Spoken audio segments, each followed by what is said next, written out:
거룩하신 하나님 아버지, 언제나 저희를 사랑하시며 귀한 은혜를 내려주시니 감사합니다.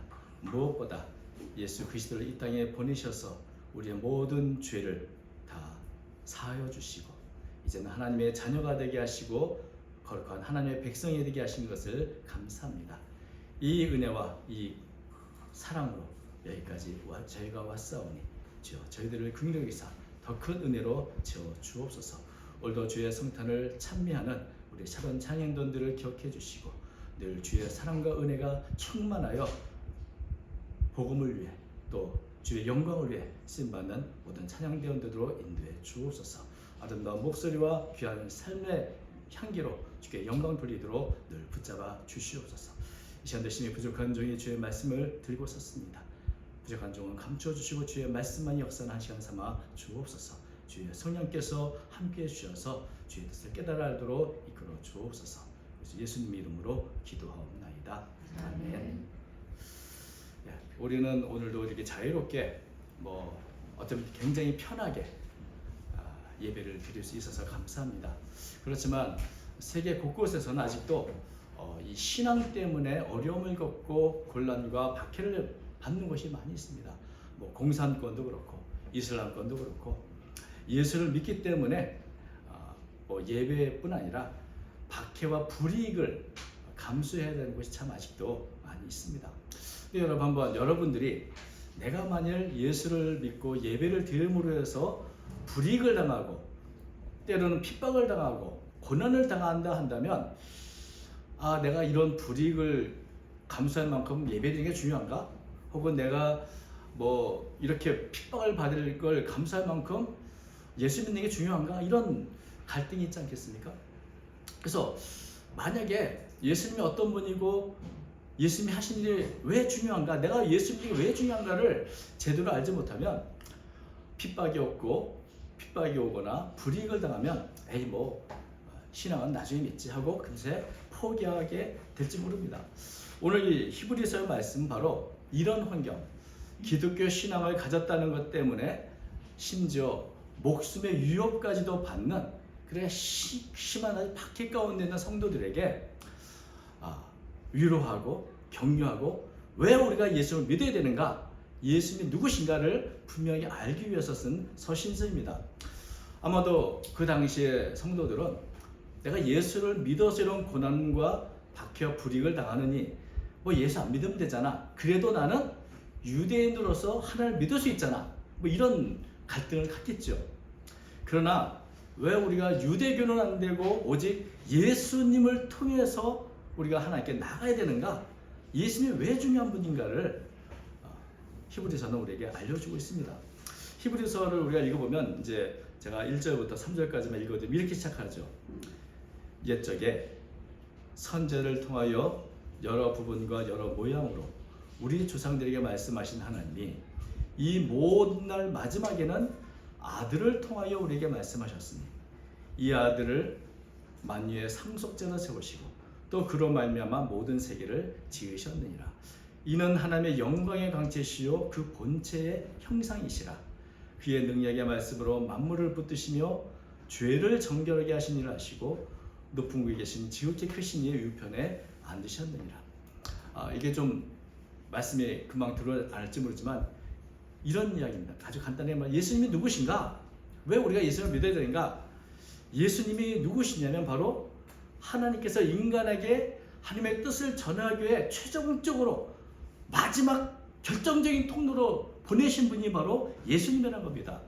예수는 본래 하나님의 영광의 강체시고 만물을 창조하시고 만물을 상속받으실 분인데 그분이 죄의 문제를 해결하기 위해 이 땅에 오셨다. 그리고 지금은 하나님의 우편에서 통치하고 계시는 분이다. 이것을 말하고 있는 겁니다. 그래서 히브리서를 계속 읽어보면 예수님은 어떤 분인가? 그분은 천사보다도 우월하신 분이고 율법을 전해주고 이스라엘 백성을 출애시킨 모세와는 비교 없을 정도로 월등하신 분이고 무엇보다 예수님께서는 대제사장인 아론이 행할 수 없었던 이 죄의 문제를 근본적으로 해결하시는 분이다. 이 세상이 왜 이렇게 고통스럽고 불행이 시작됐는가? 아담과 하와의 범죄, 이 죄의 문제로부터 시작된 것이죠. 이 세상의 모든 불행과 악과 고통이 죄로부터 시작됐는데, 죄가 있는 한 이 죄의 굴레와 죄의 저주에서 그 누구도 벗어날 수가 없습니다. 그래서 사람들은 늘 자신의 죄 문제 때문에 고통을 당하고 양심의 가책을 가지고 있습니다. 사람과 동물이 무엇이 다른가? 뭐 많은 다른 점이 있을지 모르지만 사람에게만 양심, 죄의 의식, 양심의 가책을 가지고 있다는 겁니다. 저도 동물을 여러 번 키워봤습니다만은 동물들은 본능대로 살죠. 그래서 때때로 야, 얘는 정말 양심이 없네 라고 생각할 때가 있습니다. 제가 동물을 많이 개나 고양이나 햄스터 다 키워봤지만 자기의 죄의 문제 때문에 가책을 느끼고 괴로워하고 그런 동물을 본 적이 없습니다. 먹을 것을 주면 기뻐하고 그것으로 만족하는 모습을 늘 보게 되죠. 근데 사람은 아무리 먹을 것이 있고 아무리 모든 것이 풍부해도 자신이 과거에 졌던 죄 때문에 가책을 느끼고 아파하고, 물론 양심이 예민한 분도 있지만 무딘 분도 있고 또 마비된 분도 있을 수 있습니다만은 대부분 모든 사람이 자신이 지은 실수, 허물, 죄 때문에 괴로워한 경우가 있습니다. 그래서 밤에 자다가 내가 왜 그때 그렇게 했을까? 이런 고민을 갖게 되죠. 적어도 한 가지, 모든 사람은 죄의 문제에 대해서 깨끗할 수 없습니다. 자신의 지은 죄를 어찌든 없애고 싶지만 해결할 수 없는 것이 우리 사람들의 모습이고, 그래서 그냥 덮어둡니다. 과거는 다 잊어버리자, 다 덮어두고 그냥 잊어버리고 살아가는데, 여러분, 지은 죄가 내가 다 덮고 잊어버린다고 없어지는가? 그렇지 않습니다. 민수기 32장 2절을 보면 내가 만일 그같이 아니하면 여호와께서 범죄함이니 너희 죄가 반드시 너희를 찾아낼 줄 알라. 너희 죄가 반드시 너를 찾아낸다. 죄가 결국 나를 찾아내고 나를 심판대에 올린다는 것이죠. 그래서 히브리서 9장 27절에도 한 번 죽는 것은 사람에게 정하신 것이요 그 후에는 심판이 있으리. 죄가 나를 찾아내서 이 죄의 문제를 해결하도록, 그 죄의 대가를 치르도록 심판대에 세운다고 말씀하고 있는 것이죠. 그래서 이 죄의 문제를 어떻게 해결할 수 있는가? 무엇으로 해결할 수 있는가? 구약시대 사람들은 율법과 제사를 통해서 이 죄의 문제를 해결할 수 있다고 생각을 했습니다. 하나님께서 제사와 예물을 명령하시니 내가 수많은 제사를 또 수많은 예물을 가져와서 하나님께 제사를 드리면 내 죄가 다 용서되지 않는가? 이렇게 생각을 했습니다. 그런데 그렇지 않습니다. 오늘 본문을 보면은 하나님께서는 결국 번제와 속죄제를 원하지도 않고 기뻐하지도 않는다고 말씀하고 있죠. 그래서 시편에 있는 말씀들을 인용한 것인데 5절부터 보면 이렇게 됐습니다. 그러므로 주께서 세상에 임하실 때 이르시되 하나님이 제사와 예물을 원하지 아니하시고 오직 나를 위하여 한 몸을 예비하셨도다. 번제와 속죄제는 기뻐하지 아니하시나니 이에 내가 말하기를 하나님이여 보시옵소서. 두루마리 책에 나를 가리켜 기록된 것 같이 하나님의 뜻을 행하려 왔나이다 하셨느니라. 하나님께서는 죄 있는 사람들에게, 죄인들에게 소나 양이나 비둘기를 죽여서 그 피를 가지고 하나님께 나오라고 이렇게 율법에 기록했습니다. 그래서 하나님이 이 짐승의 피를 좋아하시는가? 짐승의 피를 기뻐하시는가? 그렇지 않습니다. 이런 명령을 하신 목적이 뭡니까? 죄의 값이 사망이라는 이 심각한 교훈을 하기 위한 것입니다. 짐승의 피를 잡아서 그 피를 바친다고 짐승의 피가 과연 우리 사람의 죄를 없앨 수 있는 힘이 있는가? 그렇지 않죠. 아무리 정교하게 제사법을 지켜서 우리가 제물을 죽여서 제사를 드린다 할지라도 그 제물의 피가 내 마음의 죄를 깨끗이 할 수도 없고 내 마음의 죄를 없앨 수도 없습니다. 그런 제사의 의식은 다만 우리로 하여금 죄를 깨닫게 하죠. 죄가 이렇게 무섭구나. 죄의 삭은 죽음이구나. 피값을 치러야 되는가 하는 것을 제사를 드릴 때마다 깨닫게 해주시는 겁니다. 그래서 소를 잡고 양을 잡고 핏물을 강같이 제단에 붓는다 할지라도 사람의 죄는 없어지는 것이 아니고 그 제사의식을 하면서 우리는 죄의 값은 바로 생명을 내놓는 거구나, 죽음이구나 하는 것을, 그래서 죄의 심각성을 깨닫게 되는 것이죠. 그래서 제사를 드릴 때마다 피 흘림이 없은 즉 사함이 없다, 죄의 삭은 사망이다, 이런 교훈을 받으면서 죄의 결과가 얼마나 심각한가를 깨닫고, 그래서 내가 죄를 지면 안 되지 하는 죄에 대한 억제의 기능을 하는 게 바로 제사의식이란 것이죠. 그래서 이 히브리서 말씀 보면 과연 짐승의 피가 사람의 죄를 깨끗이 할 수 있는가? 그럴 수 없다는 겁니다. 다만 그것은 우리의 죄가 얼마나 무섭고 심각한가, 죄의 삭은 사망이라는 사실을 더 명확하게 지적해주는 역할을 하고 있다. 그렇다면 어떻게 죄의 문제를 해결할 수 있는가?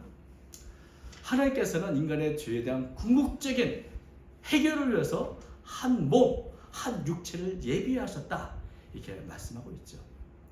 그리고 이 하나님의 뜻을 행하기 위해 바로 육체를 입고 오신 분이 바로 예수님이신 것입니다. 이 5절 말씀을 다시 한번 이 표준 세번역 말씀으로 이렇게 말씀을 드리면 이렇습니다. 그러므로 그리스도께서 세상에 오실 때 하나님께 이렇게 말씀하셨습니다. 주님은 제사와 예물을 원하지 않으셨습니다. 그래서 나에게 입히실 몸을 마련하셨습니다.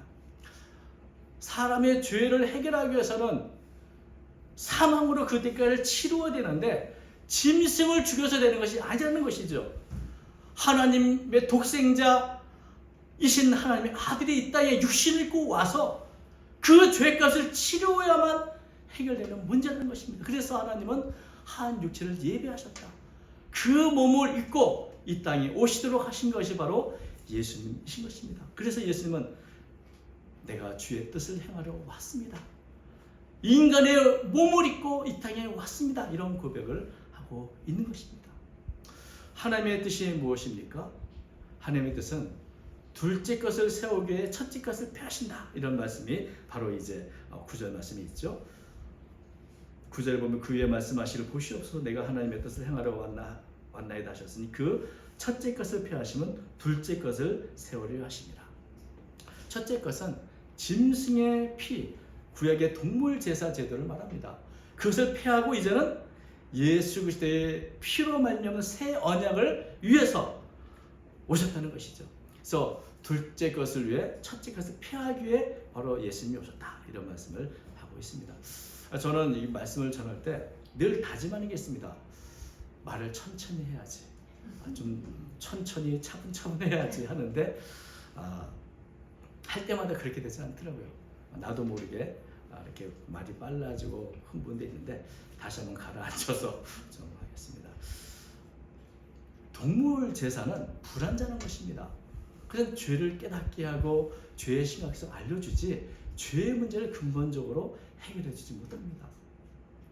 그래서 날마다 제사를 드려야 되고 또 해마다 제사를 드리고 그렇게 반복하지만 여전히 죄의 문제는 해결되지 않습니다. 육신의 몸을 입고 오신 예수님께서 십자가에서 단번에 하나님의 아들이신 그분이 죄의 대가를 죽음으로 치셨기 때문에 비로소 인간의 죄의 문제가 해결된 겁니다. 죄 것을 치워진 겁니다. 바로 이렇게 하는 것이 하나님의 뜻이었던 것이죠. 그래서 인간의 모든 죄의 문제를 해결하고 거룩하게 되는 것, 그렇게 만드는 것이 하나님의 뜻이었고 바로 이런 하나님의 뜻을 행하기 위해 이루기 위해 예수님이 이 땅에 오신 것입니다. 그날이 바로 우리가 잘 아는 성탄절 크리스마스가 되는 것입니다. 그래서 우리가 예수님이 왜 중요한가?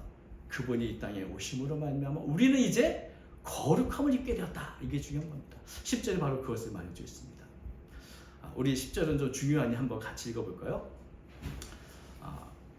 히브리서 10장 10절 시작. 이 뜻을 따라 예수 그리스도의 몸을 단번에 들이심으로 말미암아 우리가 거룩함을 얻었노라.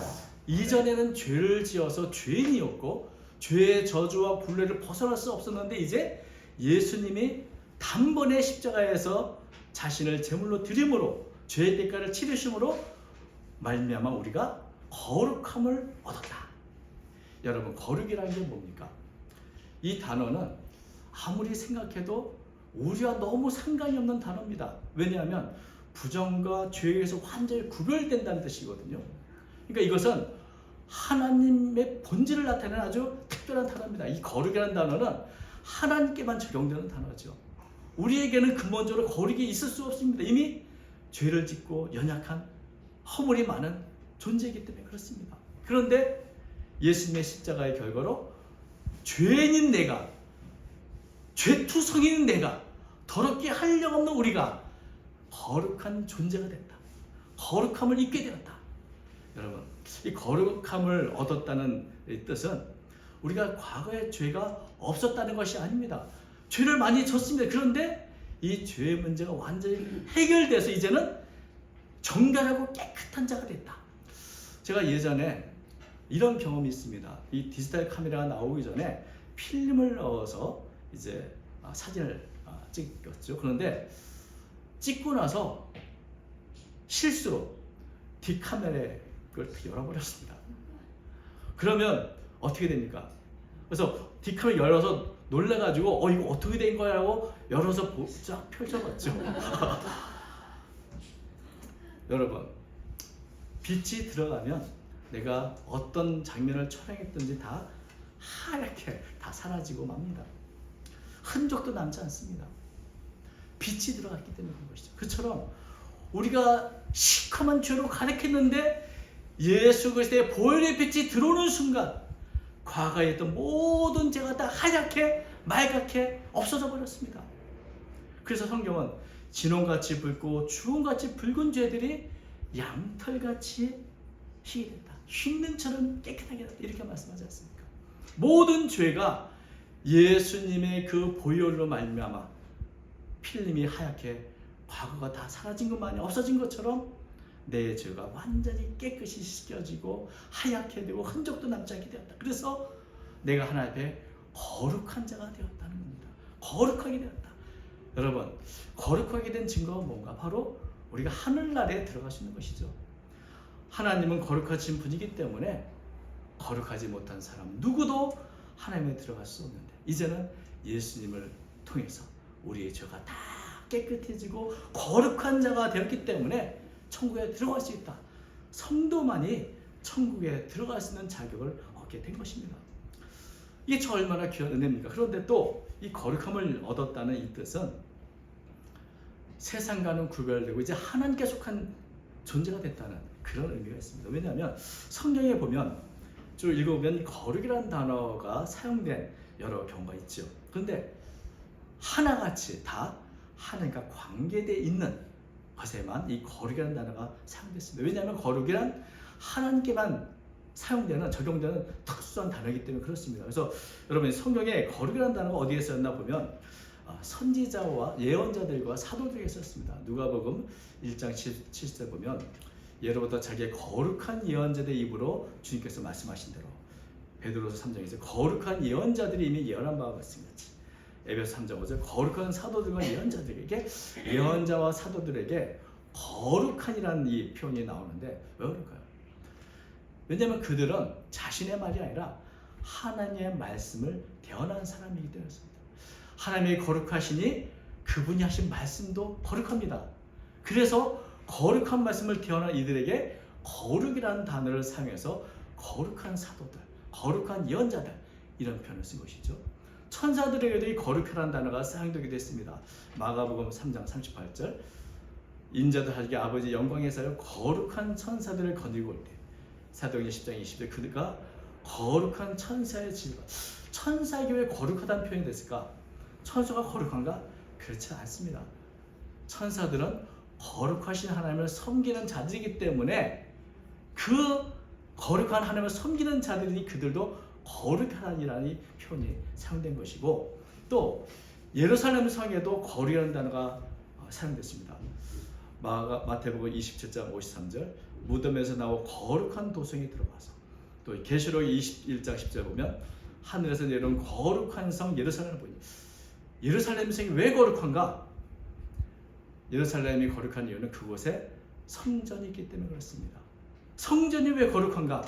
거기에는 하나님의 임재가 함께하기 때문에 그렇습니다. 거룩한 하나님이 계시는 곳이기 때문에 그 장소, 그 도성에 거룩이라는 단어를 사용하고 있다는 것이죠. 모세가 광야에서 하나님을 만났을 때 이렇게 말씀하셨습니다. 출애굽기 3장 5절, 네가 선 곳은 거룩한 땅이니 네 발에서 신을 벗으라. 어제도 여기 왔었고 그저께도 왔을 때 이 땅은 평범한 땅이었습니다. 그런데 오늘 갑자기 네가 선 곳은 거룩한 땅이다. 이 거룩한 단어가 사용됐어요. 왜? 지금 하나님이 이곳에 계시기 때문에 이 땅이 거룩해졌다는 것이죠. 시내산에 있는 이 장소, 성막, 모든 기구들에게도 하나님의 이름을 위해 하나님께 쓰임받기 때문에, 하나님의 것이기 때문에 거룩이라는 단어를 사용하게 됩니다. 그래서 이 거룩이라는 단어는 그 자신의 어떤 특별함이 있는 게 아니라 하나님과 연결되고 관계됐을 때 이 거룩이라는 단어가 사용된다는 것이죠. 그래서 하나님의 말씀을 전하는 자들을 거룩하다 하고, 그분을 섬기는 천사를 거룩하다 하고, 하나님의 계신 곳을 거룩하다고 말하고 있는 것입니다.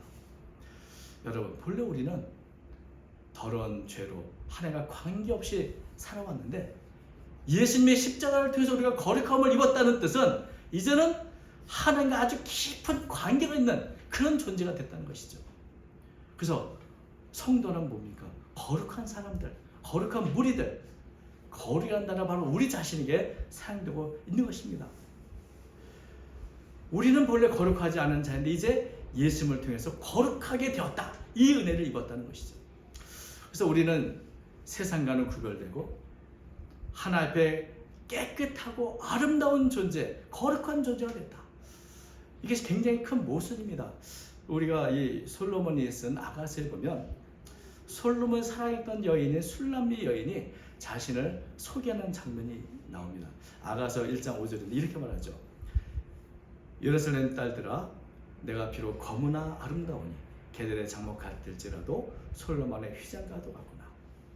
이 검다는 것은 햇볕에 늘 그을려서 술람미 여인의 모습이, 이게 얼굴이 검해요.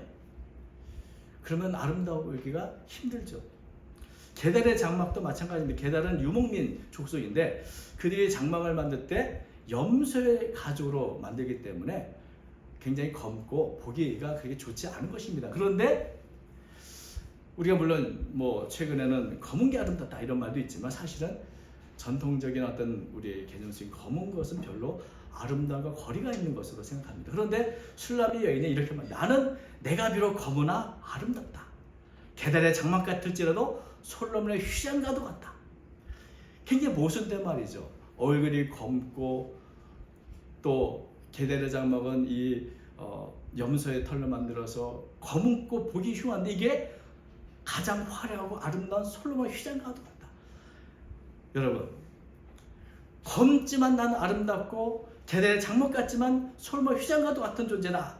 이 두 개의 모순을 갖고 있는 자신에 대해서 아주 당당한 자존감을 보여줍니다. 나는 검지만 아름다워. 나는 게달의 장막 같지만 사실은 솔로몬의 휘장과도 같아. 여러분, 이 의미가 뭡니까? 솔로몬이 사랑하는 술람미의 여인은 바로 우리 성도를 상징하는데, 우리 성도의 모습이 이렇다는 겁니다. 성도는 검은 죄를 지은 죄인이지만 예수 그리스도를 통해서 누구보다 아름다운 거룩한 존재가 됐다. 게달의 장막 같은 우리가 솔로몬의 휘장처럼 아름다운 존재로 바뀌었다는 것이죠. 그래서 여전히 우리는 우리 자신을 위해서 보면서 나는 여전히 죄를 지었고 나는 여전히 검은 죄로 가득한 연약한 존재라고 생각할지 모르지만, 예수 믿는 성도는 검지만 아름다운 존재라는 것입니다. 세상에 살자마자 세상 구별된 하나님 보시기에 아름답고 깨끗한 그런 존재가 됐다는 것입니다. 하나님은 우리를 기뻐하신다는 것이죠. 이제는 모든 검은 죄들이 다 깨끗하게 거룩함을 입었다는 의미, 바로 그런 것입니다. 하나님이 입혀준 거룩한 옷을 입은 존재. 그래서 이 술람미 여인처럼 검지만 아름다운 존재, 그것이 바로 성도의 정체성인 것입니다. 아멘. 이것을 위해 예수님이 이 땅에 오셨고 십자가에서 죽으신 겁니다. 우리로 하여금 거룩함을 얻게 하시라고. 예수님을 통해서 우리는 새로운 삶이 되었고 새로운 존재가 되었고 검지만 아름다운 존재가 되었습니다. 게달의 장막 같은 우리들이 솔로몬의 휘장처럼 빛나는 존재가 됐습니다. 아멘. 그래서 이 거룩함을 얻었다는 것은 깨끗하게 되었다는 것과 하나님과 깊은 관계가 있다는 것과 그리고 이제는 거룩하게 되었기 때문에 하나님께 당당하게 나갈 수 있는 것이죠. 하나님의 주시고자 하는 모든 축복을 내가 받을 수 있는 존재가 됐다는 겁니다. 우리가 기도하고 우리가 간구하며 하나님은 우리의 간구를 들어주셔서 믿는 자에게 능치 못한 일이 없다 말씀하신 것처럼 우리는 하나님의 은혜를 덧입고 더 힘입어서 이 땅에서 승리할 수 있다는 것입니다. 그래서 이 거룩함을 입었다는 것 자체가 하나님이 주시는 모든 축복을 받을 수 있는 존재가 됐다는 의미인 것이죠. 이것이야말로 얼마나 큰 은혜와 축복입니까? 그래서 이것을 생각하면 아무리 예수를 믿으면 불이익을 당한다, 곤란이 온다, 박해를 당해도 결국 포기할 수 없는 것이 바로 예수님이고 그 모든 고난과 어려움과 환난을 내가 감수할 수 있을 만큼 예수님은 귀한 분인 것입니다. 아멘. 현재의 고난은 장차 우리가 누릴 영광과 좋게 비교할 수 없다. 이제는 죄인인 우리가 예수님의 거룩함을 입었다. 검지만 아름다운 우리 자를. 그래서 세상을 향해서 여러분 이 술람의 여인처럼 당당할 필요가 있습니다. 열등감 갖지 말고 당당하게 세상을 맞설 수 있습니다. 나는 검지만 아름다운 존재다. 이런 당당한 정체성을 갖고 살아야죠. 그것이 예수님이 우리에게 주신 은혜인 것입니다. 아멘. 이런 은혜를 주신 하나님의 그 사랑과 또 그것을 위해서 이 땅에 오신 예수님의 은혜 그것을 기억하면서 이번 성탄절도 정말 누구보다 기쁘게 이 성탄절을 맞이하시길 바랍니다. 우리의 죄 문제를 위해서 한 몸을 예비하셨고 그 몸을 입고 오신 예수님 바로 그날이 성탄절이기 때문입니다. 성탄절이 기쁜 것은 바로 예수님을 통해서 우리가 거룩함을 입었기 때문입니다. 예수님이 주신 이 은혜를 날마다 누리며 감사함으로 살아가는 저와 여러분 되시기를 주님의 이름으로 축원드립니다. 기도하겠습니다. 거룩하신 하나님 아버지, 모든 사람이 죄를 지었으며 하나님의 영광에 이르지 못하였고 의인은 없나니 하나도 없는 이 땅에서 이제 우리를 하나님의 백성이요 거룩한 자녀로 삼으신 것을 감사합니다.